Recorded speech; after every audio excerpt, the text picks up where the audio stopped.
नमस्कार, मैं हूं अजय भारद्वाज और आप इस समय ग्राउंड मीडिया देख रहे हैं। ग्राउंड से जुड़ी हर खबर आपके सामने लेकर के आते हैं। कई दिनों से एक मामला था अनारकली का और आज एसपी ऑफिस के सामने फिर आई हैं एसपी साहब से मिलने के लिए। पूछते हैं क्या कुछ मामला है। जिस प्रकार से हमारे पास फ़ोन आया तो पूछते हैं क्या बातचीत होगी अनारकली जी। मेरे बारे में उन्होंने गलत लफ्ज बोले कि हम इसको नंगी उठा के लाए कहीं से। किसने बोले हैं? असलम ने बोले ये लफ्ज। कौन है वो मुसलमान जाति से है जी। उसने मेरे को ये बोले, मैं घर में गली में जाके ये बात पूछने गई थी। तो उन्होंने मेरे को 4-5 बंदों ने, असलम ने, अनिल ने और सलीम ने, प्रमोद ने, जी जी थोड़ा आगे हो जी, इन्होंने मेरे को अंदर खींच लिया कि मारो, डेढ़ नीचे मारी रंडी को, जाति सूचक गालियां दी गई और फिर मेरी स्त्री लज्जा भंग की गई। मैंने 1091 पे 10 बार कॉल की किसी तरह अपनी जान बचा के, जी जी बाथरूम में घुस के। फिर वहाँ पे एक राइडर वाला आया, राइडर वाले के सामने भी मैं 5 मिनट तक पीटती हुई रही। मैंने ये बोला कि आपने वर्दी किस नाम की पहनी हुई है जब आप किसी की हिफाजत नहीं कर सकते। तो फिर 1091 में फोन मिला तो पुलिस आई, उसके सामने पीटते रहे वो लोग। पुलिस के सामने, राइडर वाले के सामने। फिर चौकी इंचार्ज आया वहाँ से, उसने मेरे को निकाला।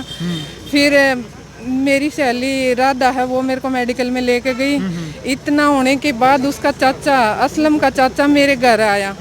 मैं कहने लगी कि दरखास्त दूंगी, तो वो बोला कि भी दरखास्त देने की जरूरत नहीं है, एसपी साहब मेरे मित्र हैं, कोई कार्रवाई नहीं होने देंगे।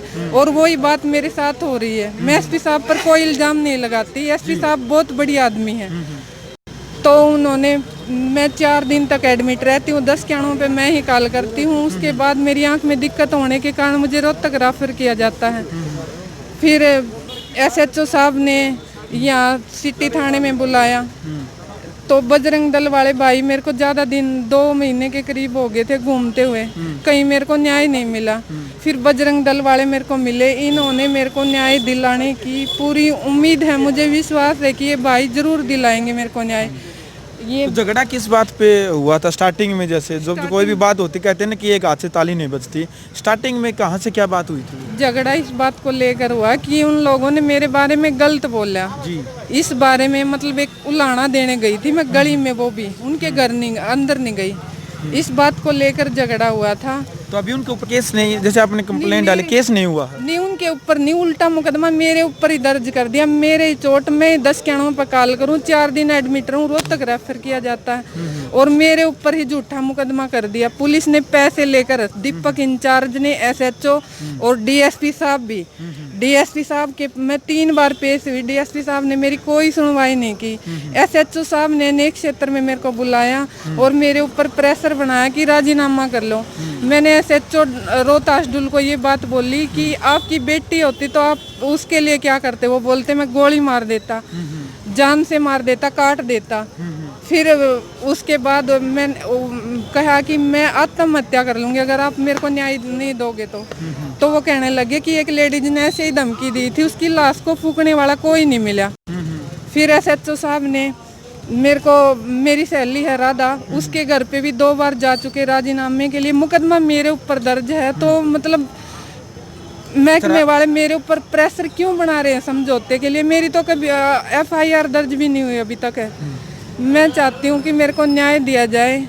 और उन्होंने इतनी बुरी तरह से, आम लड़ाई होती तो मैं समझौता भी कर लेती, उन्होंने 15 जनों ने, 15 मुसलमानों ने मुझे अंदर घसीट के पीटा है। इससे पहले उन्होंने एक लड़के को भी गंडासियों से, खंबे से जोड़कर उल्टा मुकदमा चोरी का उसके ऊपर ही दर्ज कर दिया।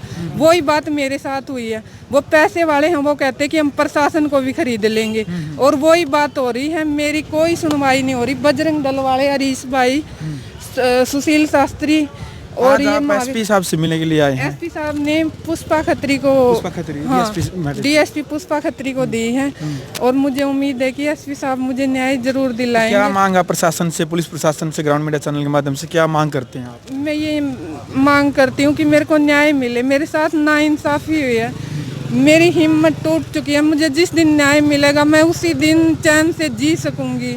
मैं ऑटो चलाती हूँ और मेरा एक लड़का 14 साल का, उसको भी धमकियाँ दी जा रही, मेरी जान का भी खतरा है। एसएचओ साहब ने तो इतना प्रेशर बना रखा कि हद से ज़्यादा मेरा जीना दुभर कर रखा है उसने। तो मैं चाहती हूँ कि कार्रवाई की जाए। मेरी प्रशासन से विनती है कि मुझे इंसाफ मिले। बिल्कुल, आप सभी ने ग्राउंड मीडिया चैनल के माध्यम से देखा किस प्रकार से एक महिला का जो दर्द है, किस प्रकार से इन्होंने ग्राउंड मीडिया चैनल के माध्यम से बयां किया है और प्रशासन से बार बार न्याय की मांग कर रही है कि इनके साथ न्याय हो। जो प्रक्रिया है, बजरंग दल भी इनके साथ में खड़ा है। तो देखते हैं कि जो दूसरी पार्टी है उनसे भी हम बातचीत करेंगे कि क्या कुछ पूरा मामला है। एसएचओ साहब से भी हम बातचीत करेंगे कि कहाँ पर ये कोताही बरती जा रही है। तो ग्राउंड मीडिया की जो ग्राउंड की रिपोर्ट है हम इसी प्रकार से देते रहेंगे। बने रहिए आप ग्राउंड मीडिया के साथ। ग्राउंड मीडिया के लिए जिला जिन से मैं जब भारद्वाज। राष्ट्र निर्माण की जानकारी के लिए ग्राउंड मीडिया चैनल को सब्सक्राइब करें और शेयर करें।